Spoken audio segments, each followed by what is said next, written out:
ಭಗವಾನ್ ಶಿವನ ಬಗ್ಗೆ ಮಾತು ಬಂದಾಗಲೆಲ್ಲ ನಮ್ಮ ಮನಸ್ಸಿನಲ್ಲಿ ಅನೇಕ ಪ್ರಶ್ನೆಗಳು ಹುಟ್ಟುತ್ತವೆ. ಅವರು ಯಾರು? ಅವರ ಉದ್ಭವ ಹೇಗಾಯಿತು? ಅವರಿಗೆ ತಂದೆ ತಾಯಿ ಇದ್ದರೆ? ತ್ರಿದೇವರಲ್ಲಿ ಬ್ರಹ್ಮನನ್ನು ಸೃಷ್ಟಿಕರ್ತ ಎಂದು, ವಿಷ್ಣುವನ್ನು ಪಾಲಕ ಎಂದು ಕರೆಯಲಾಗುತ್ತದೆ. ಆದರೆ ಶಿವನನ್ನು ಸಂಹಾರಕ ಎಂದು ಗುರುತಿಸಲಾಗುತ್ತದೆ. ಆದರೆ ಕೇವಲ ಸಂಹಾರಕನಾಗಿರುವುದೇ ಅವರನ್ನು ಅತ್ಯಂತ ಶಕ್ತಿಶಾಲಿಯನ್ನಾಗಿ ಮಾಡುತ್ತದೆಯೇ? ನಾವು ಶಿವನನ್ನು ಸದಾ ತ್ರಿಶೂಲಧಾರಿ, ಜಟಾಜೂಟಧಾರಿ, ಕಂಠದಲ್ಲಿ ವಾಸುಕಿ ನಾಗ, ತಲೆಯಲ್ಲಿ ಅರ್ಧಚಂದ್ರ, ದೇಹದ ಮೇಲೆ ಹುಲಿ ಚರ್ಮ ಮತ್ತು ಭಸ್ಮ ಲೇಪಿತ ರೂಪದಲ್ಲಿ ನೋಡುತ್ತೇವೆ. ಆದರೆ ನೀವು ಎಂದಾದರೂ ಯೋಚಿಸಿದ್ದೀರಾ, ಈ ಎಲ್ಲಾ ಚಿಹ್ನೆಗಳ ಹಿಂದೆ ಅಡಗಿರುವ ಗುಹ್ಯ ರಹಸ್ಯವೇನು? ಈ ಎಲ್ಲಾ ಸಂಕೇತಗಳಿಗೂ ಶಿವನ ಸ್ವರೂಪದೊಂದಿಗೆ ಏನು ಸಂಬಂಧ? ವಾಸ್ತವವಾಗಿ ಈ ಚಿಹ್ನೆಗಳ ಹಿಂದೆ ಅಡಗಿರುವುದು ಪುರಾತನ ಕಥೆಗಳು. ಅವು ಶಿವನ ಮಹಿಮೆಯನ್ನು ಇನ್ನೂ ಅತಿಮಾನವೀಯವಾಗಿಸುತ್ತವೆ. ನೀವು ನೋಡಿದ್ದೀರಾ, ಶಿವನಿಗೆ ಭಾಂಗ್ ಮತ್ತು ಧತೂರವನ್ನು ಅರ್ಪಿಸಲಾಗುತ್ತದೆ. ಆದರೆ ಏಕೆ? ಇದಕ್ಕೆ ಯಾವ ಆತ್ಮೀಯ ಅಥವಾ ಆಧ್ಯಾತ್ಮಿಕ ಕಾರಣವಿದೆ? ಮಹಾಶಿವರಾತ್ರಿ ಹಬ್ಬವನ್ನು ಏಕೆ ಇಷ್ಟು ವಿಶಿಷ್ಟವೆಂದು ಪರಿಗಣಿಸಲಾಗುತ್ತದೆ? ಮತ್ತು ಅತ್ಯಂತ ರಹಸ್ಯಮಯವಾದ ಪ್ರಶ್ನೆ, ಇಂದಿಗೂ ಭಗವಾನ್ ಶಿವನು ತಮ್ಮ ಕುಟುಂಬದೊಂದಿಗೆ ಕೈಲಾಸ ಪರ್ವತದಲ್ಲಿ ವಾಸಿಸುತ್ತಿರುವರೇ? ಕೈಲಾಸ ಪರ್ವತ ಭೂಮಿಯ ಅತ್ಯಂತ ಪವಿತ್ರ ಸ್ಥಳವೆಂದು ನಂಬಲ್ಪಟ್ಟಿದೆ. ಇಂದಿಗೂ ಅದರ ಶಿಖರವನ್ನು ಯಾರೂ ತಲುಪಿಲ್ಲ. ಅಲ್ಲಿ ಸಾಮಾನ್ಯ ಶಕ್ತಿಯಲ್ಲ, ಬದಲಾಗಿ ಬ್ರಹ್ಮಾಂಡೀಯ ಶಕ್ತಿಯ ಕೇಂದ್ರವಿದೆ ಎಂದು ಹೇಳಲಾಗುತ್ತದೆ. ಅಲ್ಲಿ ಸ್ವತಃ ಶಿವನೇ ವಿರಾಜಮಾನನಾಗಿದ್ದಾನೆ ಎನ್ನುವ ನಂಬಿಕೆಯಿದೆ. ಶಿವನು ಏಕೆ ಅರ್ಧನಾರೀಶ್ವರ ರೂಪವನ್ನು ಸ್ವೀಕರಿಸಿದನು? ಅದು ಕೇವಲ ಒಂದು ರೂಪವಲ್ಲ, ಅದು ಬ್ರಹ್ಮಾಂಡದ ಸಮತೋಲನ ಮತ್ತು ಸಮ್ಮಿಲನದ ಸಂಕೇತ. ಶಕ್ತಿ ಮತ್ತು ಶಿವ, ಸ್ತ್ರೀ ಮತ್ತು ಪುರುಷ ಎರಡೂ ಒಂದಾಗಿ ಸೇರಿದಾಗ ಮಾತ್ರ ಪೂರ್ಣತೆ ಸಾಧ್ಯ ಎಂಬ ಸಂದೇಶವನ್ನು ಶಿವನು ನೀಡಿದನು.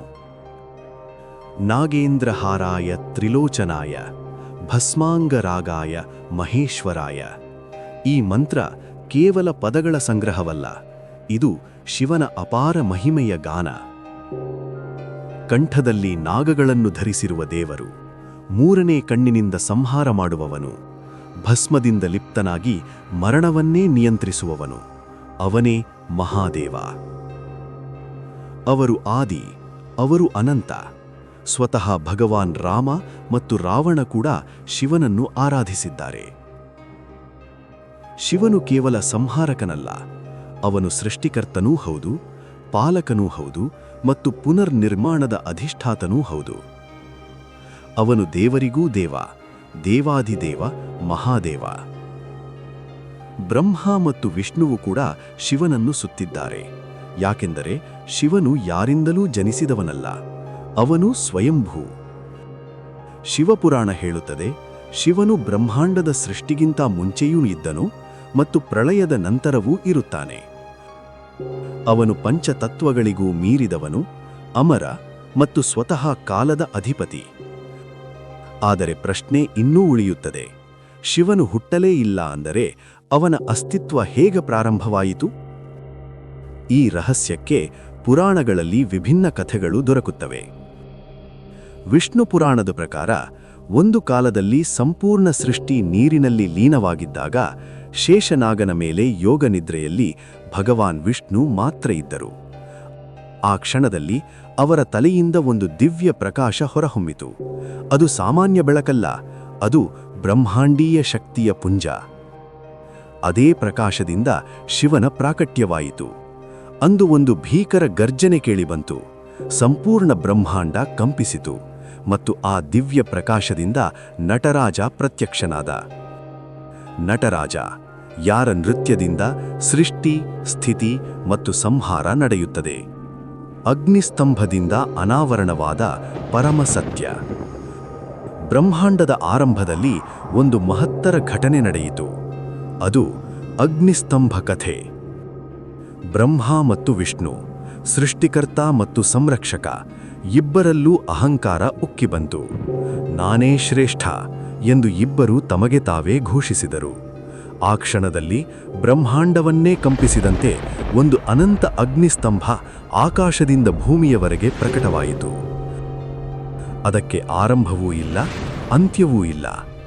ವಿಷ್ಣು ವರಾಹ ರೂಪದಲ್ಲಿ ಅದರ ತಳವನ್ನು ಹುಡುಕಲು ಹೊರಟನು.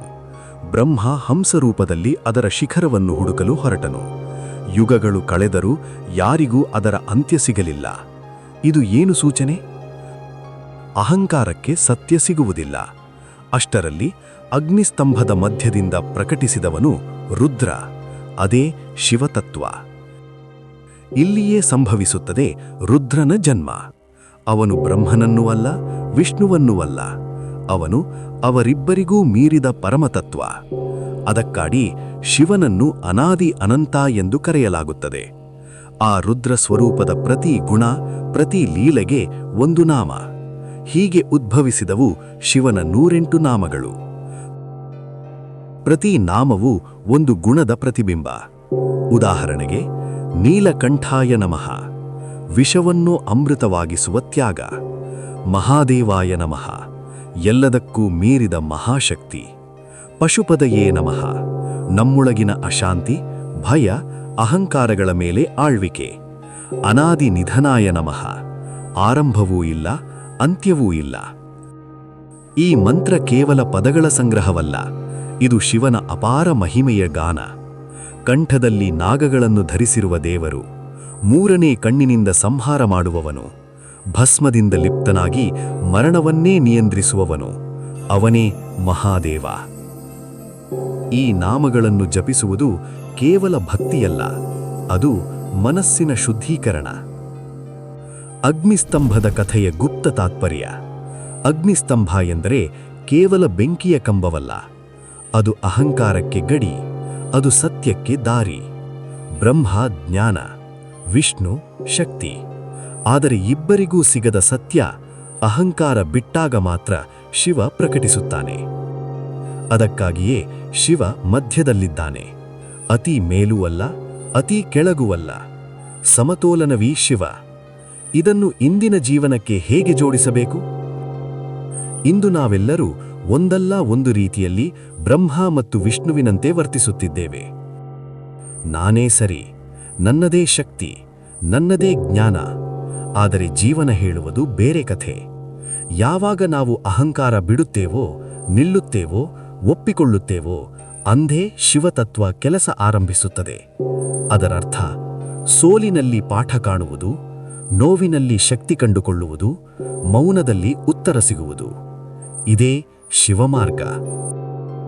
ಶಿವನು ದೇವಾಲಯದಲ್ಲಿ ಮಾತ್ರ ಇಲ್ಲ, ಅವನು ನಿಮ್ಮ ಶಾಂತ ಮನಸ್ಸಿನಲ್ಲಿದ್ದಾನೆ. ಅಹಂಕಾರ ಬಿಟ್ಟರೆ ಶಿವ ಸಿಗುತ್ತಾನೆ. ಶಿವ ಸಿಕ್ಕರೆ ದಾರಿ ಕಾಣಿಸುತ್ತದೆ. ದಾರಿ ಕಂಡರೆ ಜೀವನವೇ ಯೋಗ. ಇದು ಕೇವಲ ಕಥೆಯ ಸರಣಿಯಲ್ಲ, ಇದು ಆಂತರಿಕ ಯಾತ್ರೆ. ಶಿವಶಕ್ತಿ ರಹಸ್ಯ, ಅರ್ಧನಾರೀಶ್ವರ ತತ್ವ ಮತ್ತು ಕಲಿಯುಗದ ಪರಿಹಾರ. ಈ ಬ್ರಹ್ಮಾಂಡದಲ್ಲಿ ಒಂದು ಸತ್ಯ ಎಂದಿಗೂ ಬದಲಾಗುವುದಿಲ್ಲ. ಶಿವ ಶಕ್ತಿ ಇಲ್ಲದೆ ಅಪೂರ್ಣ, ಶಕ್ತಿ ಶಿವ ಇಲ್ಲದೆ ಅಸ್ಥಿರ. ಶಿವ ಮತ್ತು ಶಕ್ತಿ ಸಂಬಂಧದ ಮಹಾರಹಸ್ಯ.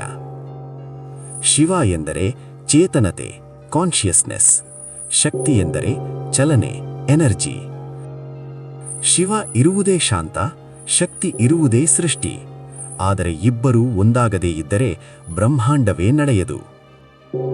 ವಿದ್ಯುತ್ ತಂತಿ ಇದ್ದರೂ ಕರೆಂಟ್ ಇಲ್ಲದಿದ್ದರೆ ಪ್ರಯೋಜನವಿಲ್ಲ. ಕರೆಂಟ್ ಇದ್ದರೂ ತಂತಿ ಇಲ್ಲದಿದ್ದರೆ ಅಪಾಯ. ಅದಕ್ಕಾಗಿಯೇ ಪುರಾಣಗಳು ಹೇಳುತ್ತವೆ, ಶಿವ ಶಕ್ತ್ಯಾ ಯುಕ್ತೋ ಯದಿ ಭವತಿ ಶಕ್ತಃ. ಶಿವನು ಶಕ್ತಿಯೊಂದಿಗೆ ಇದ್ದಾಗ ಮಾತ್ರ ಸೃಷ್ಟಿಕರ್ತನಾಗುತ್ತಾನೆ.